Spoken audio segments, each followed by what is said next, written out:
You know, it's nice to be able to review a good show, you know, right? But unfortunately, this wasn't a good show. I fooled you, didn't I? I mean, you know, just once it'd be nice to just put on Raw and for it not to suck, you know, maybe just once. That would be nice, that maybe we could get that. So, the multi-man match is done. It's gone. We start off at Raw with Angle making an announcement that the match is off at Extreme Rules. You know, some kayfabe thing with Brock pulling out of the match. He's not even in the match. But, you know, I don't understand how this is even done. He's not in the match, but they call it pulling out. It's supposed to be a #1 contenders match. So, like, Brock has more power. They put more power in his contract than the authority figures. From a kayfabe perspective, anyway. I don't know what the real reason is. And I don't know if the real reason has been given yet on any part of the internet. And if that reason that's going to be on the dirt sheets is even true or not. But, I mean, why is Brock still the champion? I need to ask this question. First of all, it's ridiculous that they don't defend the title, you know, basically at every pay-per-view. I mean, that's the whole reason that any wrestler is supposedly there, right? So, you know, now you've got wrestlers just kind of floating around, not really doing anything. We don't have any champion. And you guys know I'm a Brock Lesnar fan. I'm a big fan of the guy. But his appearances are getting fewer and far between. First of all, let's dispel the lie that Brock is a draw. Okay, so if one show gets a 2.5 and the one that the show that Brock Lesnar is on gets a 2.6, is there really a big difference there? No, there's not at all. So I don't even get why having the belt on Brock is such a huge deal. Like, this, you know, what a prestigious champion. We need to keep renewing his contract. This is, you know, right here, this is a bunch of nonsense. They got to say to Brock, okay, look, you know, you don't want to appear in a lot of dates. We're not going to give you the $5-6 million that we're paying you. How is this worth it to McMahon? You know, he shows up, yeah, basically how they say in the promo, whenever he feels like it. So, I say enough with that already. It's time to put the belt on somebody else. And, you know, this just keeps going on and on and on. I don't know when it's going to stop. So, hopefully, this is why they should have put the belt on Strowman. They should have put the belt on Roman Reigns. Who cares already? At least we'd have the belt on the show and the matches could mean more. Instead, we're getting a bunch of matches that don't have any stakes. There's nothing going on, you know. These shows have remained stagnant. So, Bobby Lashley comes out. He says it's enough with Roman getting chances. You know, Angle says that the match is off. This brings out the Revival. It was a good back and forth between Lashley and Roman. So the Revival is back out there. For some reason, they're getting a rematch. And they beat Lashley and Roman. Roman gets distracted and he gets rolled up by Dawson or, you know, whoever the hell that was. I mean, really? Are we really going to do that? Are we really going to get a roll-up on Roman Reigns here? Is that really what he needs at this point? Where they're not really doing anything with Roman? You know, it's funny that they're saying, you know, Lashley hasn't done anything. And it's true. They put him in these matches with Sami Zayn. Once again, you know, the truth comes out in the promo. And I hate when they do that because if they're so self-aware that they write it in the promo and they know that it's bad and they know that they should have capitalized on Lashley's popularity in TNA and MMA before he actually came out there the night after WrestleMania. Now they're having Roman, you know, use it as fodder against him. And I mean, that's all fine and well and it fits well into the promo. But he should have been doing more. Instead of having that ability, that material to write it in the promo, better yet, put it into practice from the very beginning. How does a creative team make this many mistakes is beyond me. I mean, it's every single time with them. I mean, you know, we can't even get a consistent week of good TV. You know, so, I mean, this back and forth was good, but the Revival beating Roman Reigns, I don't care if it's a distraction. The Revival hasn't done anything. I mean, they haven't beaten any team. They've just lost and lost. And just to have them come out here and the first win they get in months is over Roman Reigns. I mean, I don't know what to say here. And it gets even more ridiculous. So we have a promo with Bray Wyatt and Matt Hardy. Then they cut to you know, Axel and Bo Dallas doing the parody once again. You know, and again, you know, they had moderate success with the parody last week. And here we are again, and they're doing it again. Why the hell would they do it 2 weeks in a row? You know, and basically it's the same stuff. They did a new gag with them choking on the smoke. You know, with you know, Bray Wyatt's little background thing with the smoke coming up. So I mean, that was like a little entertaining. But you know, they did the same joke last week, and they always do this. If it works 1 week slightly, do it again. So everything is a repeat, basically. And okay, so, you know, that's okay. I'm in the middle there, you know, it's a little bit funny, but they did the same thing last week, so they're just copying themselves. Then they have this ridiculous finish where Curtis Axel and Matt Hardy are both on the top rope, and Matt Hardy, like, supposedly trips or something. Like, it was like a botch, like a botch done on purpose, supposedly. And Curtis Axel falls on top of Matt and gets the pin. And like, you know, there's a celebration. Matt Hardy played it off, and he, you know, they said that fluke victory was wonderful and all that. And you know, I get that they played it off at the end and made fun of it, but what kind of finish was that? Where he just falls on top of him. He falls on top of him. Like, what kind of finish was that? I mean, you know, they couldn't just have a normal finish. Like, I understand that they didn't want to go for, you know, the schoolboy roll-up or a small package finish, because they just did that in the first match. But this is ridiculous. A veteran like Matt would make a mistake and trip like a total goofball. I mean, they're like giving him the Titus O'Neil gimmick now, tripping on himself. Then we had the Authors of Pain defeating some jobbers. Before the match, Titus O'Neil approached them and asked them, you know, said that they're there to give them advice. They said thanks, but no thanks. But anyway, so then after the match, they start beating on the jobbers again. I don't know where the Authors of Pain were. They disappeared for like a month, and they're back again, because that's just how it is here in WWE. You know, you're there 1 week, you're not there 2 weeks from now, you return, whatever. You know, no consistency in the superstars, in the storylines, in the characters. It doesn't matter. It's, you know, not only is it like a variety show, but you know, it's a variety of characters. Tune in 1 week and somebody acts one way. Tune in another week, they act another way. You know, they're there 1 week, they're gone. Enough! Either keep them on the show and do something, or don't even bring them up to the main roster. I mean, what are they doing here with these guys? You know, like, you want to have them there 1 week, you don't want to have them there the next week.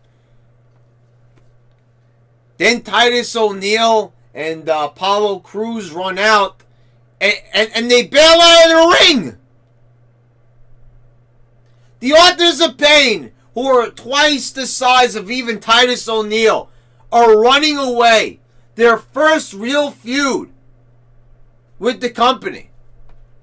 The first feud in the company that they're having. And they're already running away like cowards. They're already playing the role of chicken shit heels.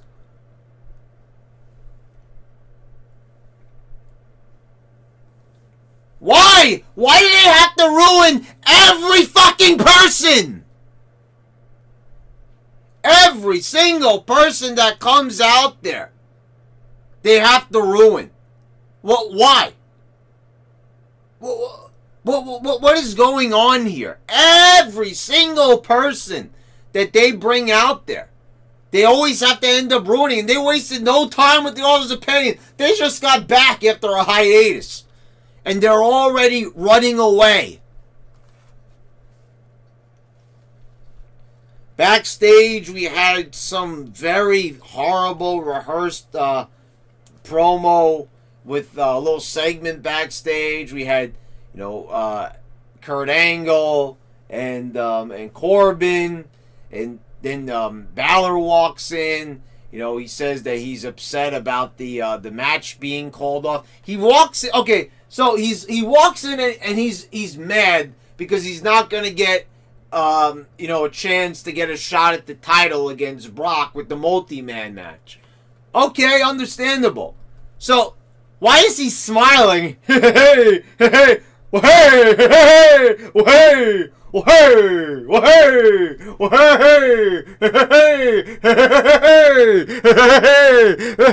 hey, hey. I mean, why is he smiling when he's upset about something?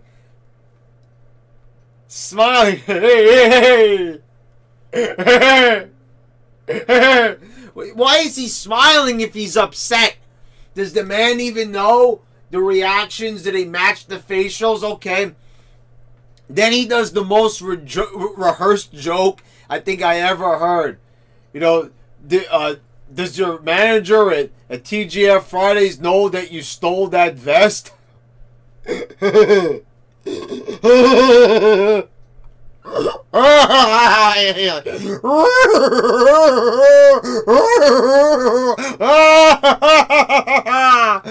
I mean,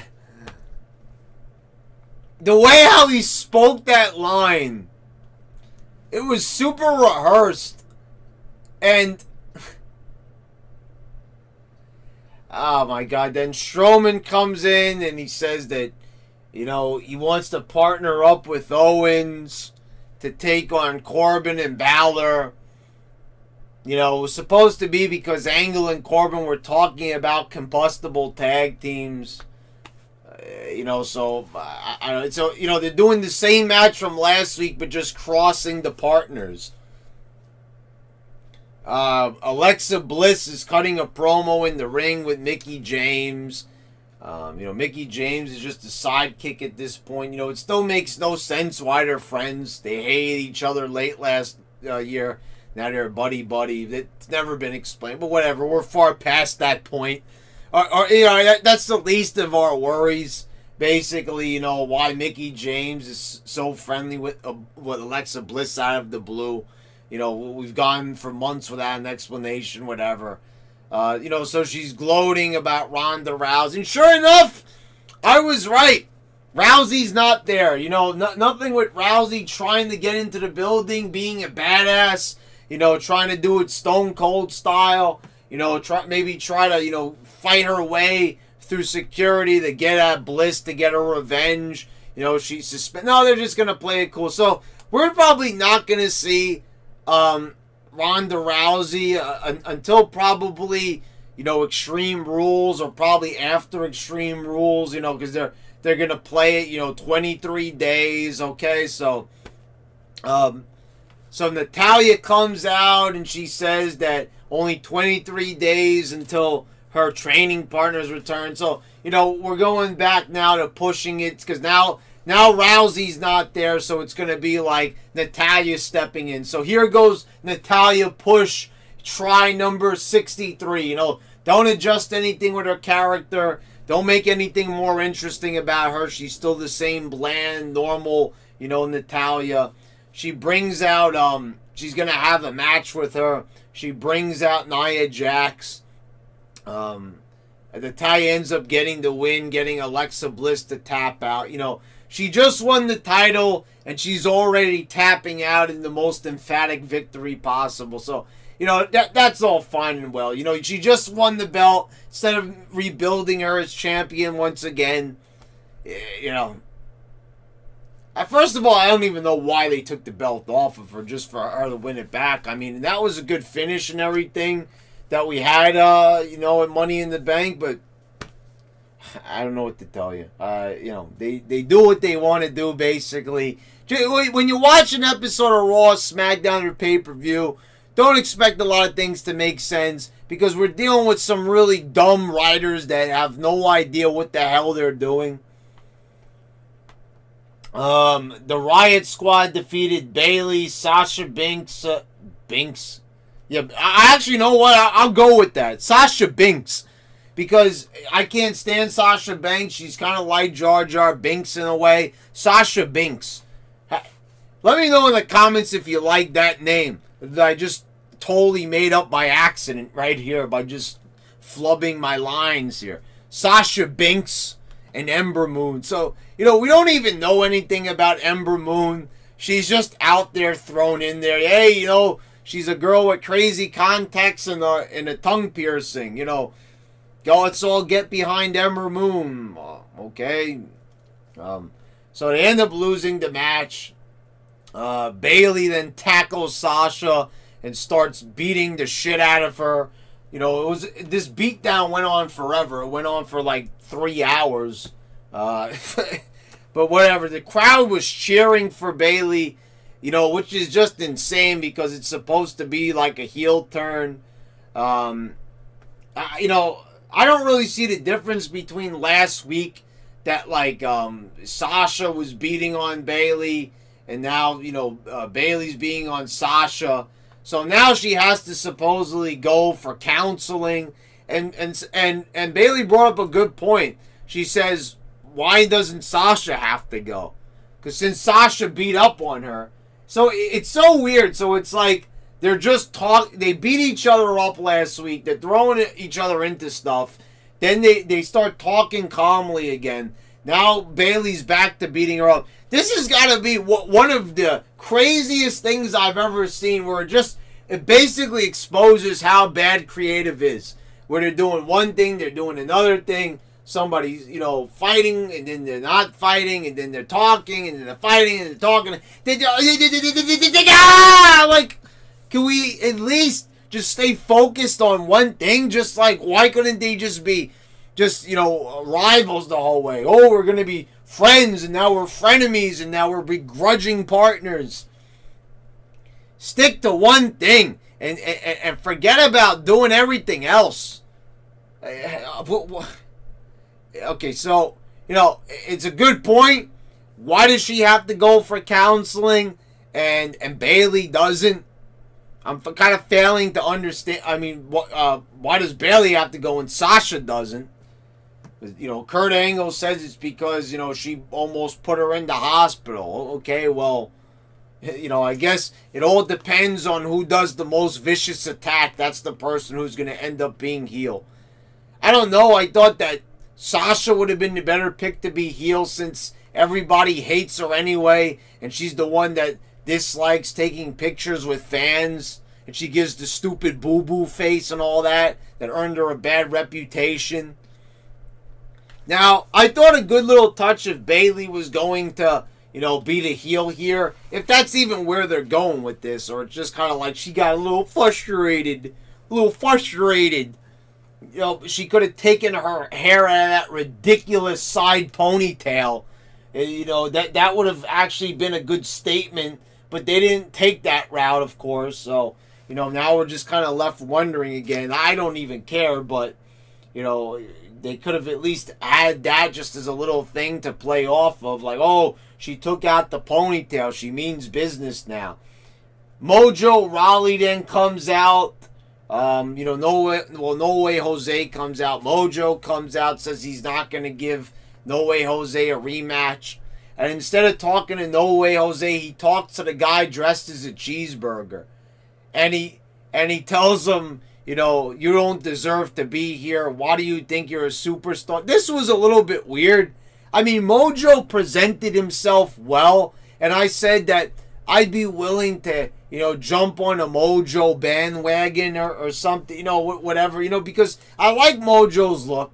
I like the way he talks. I could get behind a big tough guy like this. But why is he picking on a guy dressed as a cheeseburger? This guy, Todd.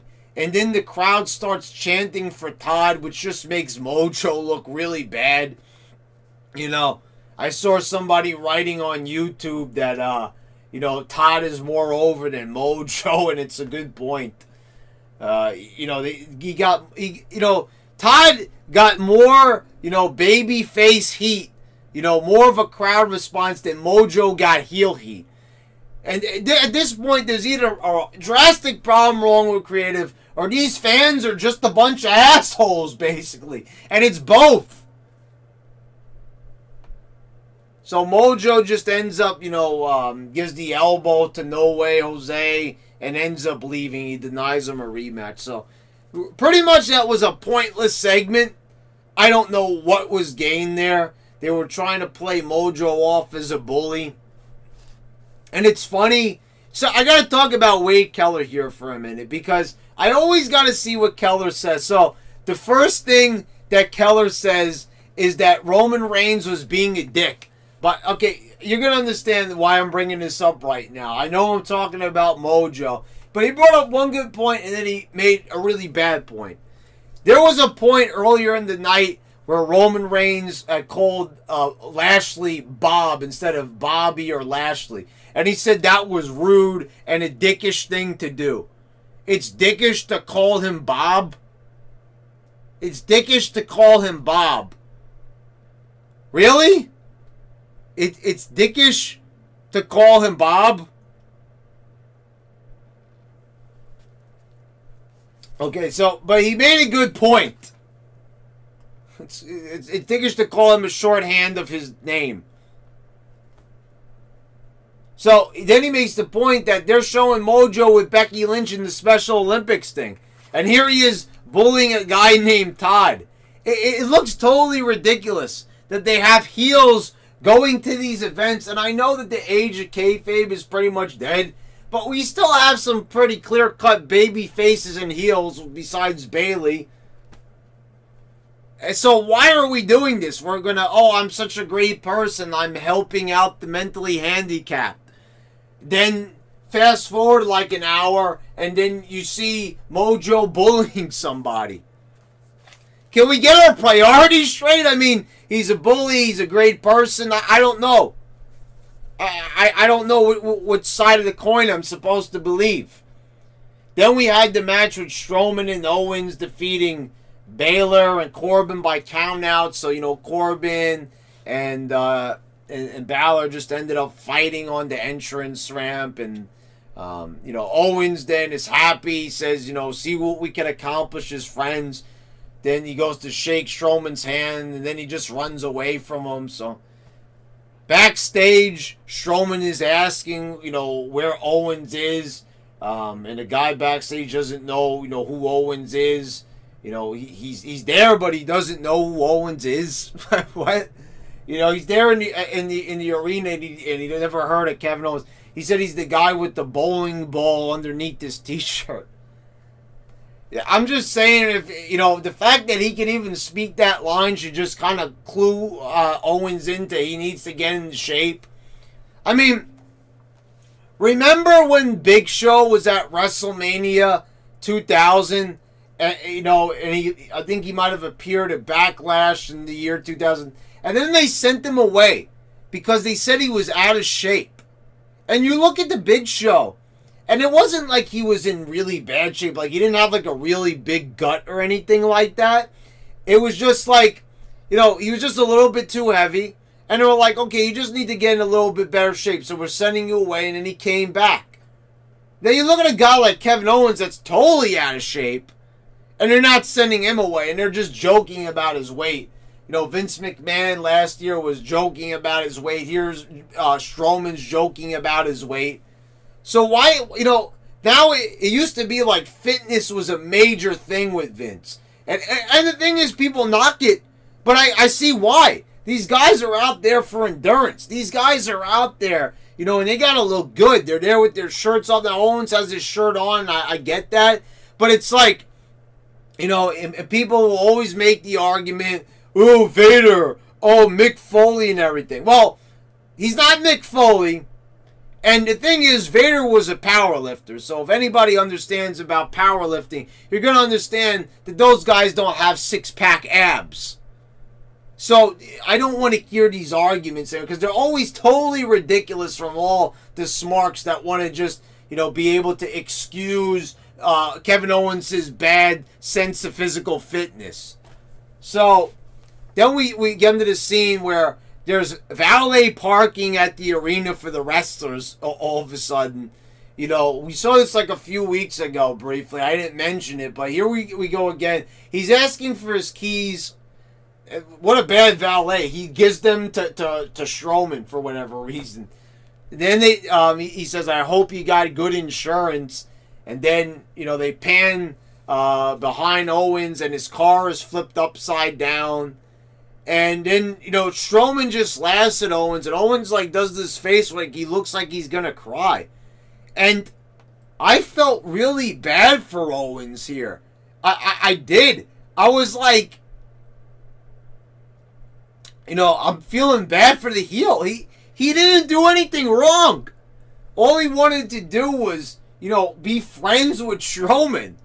And I understand that maybe he'd be trying to take advantage of Strowman in that situation. But it's like the face he made and everything. And the fact that, like, he ruined his car and and Owens hasn't even done anything that heelish in the past few months. So it's like, you know, this guy that they tried to play off as like a badass heel. He was beating up McMahon and everything and causing, you know, unrest on SmackDown. And here he was, like, cowering before Strowman. And, you know, this is where they really, like, they fucked up. Because it's like, I'm feeling sympathetic towards the heel. Then in the main event, it was Seth Rollins defeating Dolph Ziggler when Drew McIntyre ran in.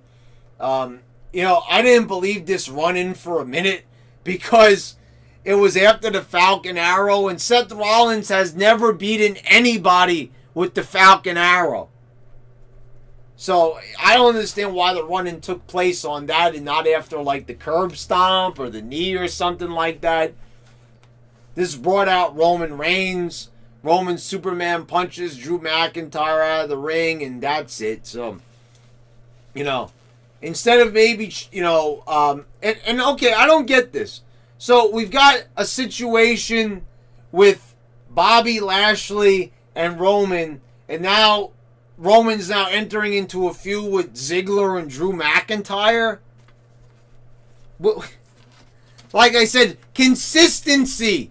Is there any on this show? Can they get through one thing? How about rectifying this situation?